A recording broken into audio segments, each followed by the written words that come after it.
So I'm really excited. After 6 months of searching, I have finally managed to find a disc pack for the 7925.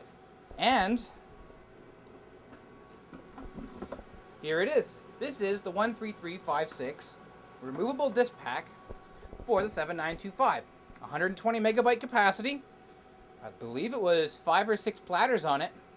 And it only cost me about 120 bucks after shipping on eBay. It wasn't that far away, but I'm really glad I finally managed to find it.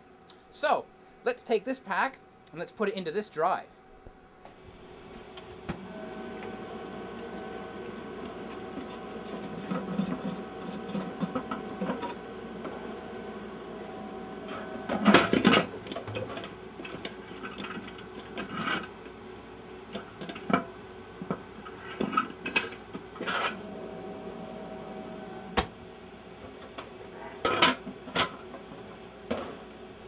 There we go.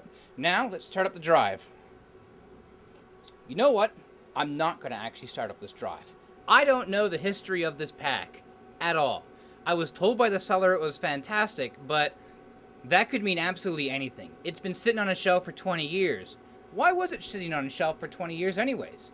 Well, in a situation like this, it's easier to open the pack enclosure itself and take a look at the condition of the platters. It's very simple to do. Simply use a small screwdriver or a pin to release the top cap, and then in a relatively clean environment, like in this case here, my workbench, I'm using a Q-tip and just swabbing over with nothing on the Q-tips to feel any resistance, any snags, any catching, anything that would tell to me that there is indeed something wrong with this platter, even if there's oxide shedding off. If I see oxide shedding off, the pack is delaminating. I don't want to use it. In this case here, I felt resistance on one of the undersides of one of the platters. There was a crash that had occurred on this pack. Now, when it comes to a regular hard drive here, if these crash, they're pretty much disposable. Unless you want to crack it open and put it on a shelf, there's not a whole hell of a lot to see. But with these packs here, because they look so beautiful and because they're so big, they're absolutely spectacular. You'll put this on a shelf or something like that. You may not mark it, or you might mark it, or like in this case here, someone's actually cleaned the label off of it. Over time, you forget exactly what's happened to the pack itself, and that's how I ended up with mine.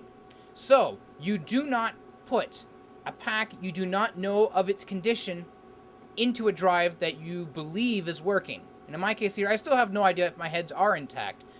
Visually, they pass inspection, so that's a good sign. But I strongly recommend, if you get one of these packs, do a visual inspection. Or you opt by going through a reseller who will sell you a pack that's been refurbished and is certified to be okay. But that's going to cost a little bit more than 120 bucks. That'll probably set you back about $300 or $400 a pack, presumably.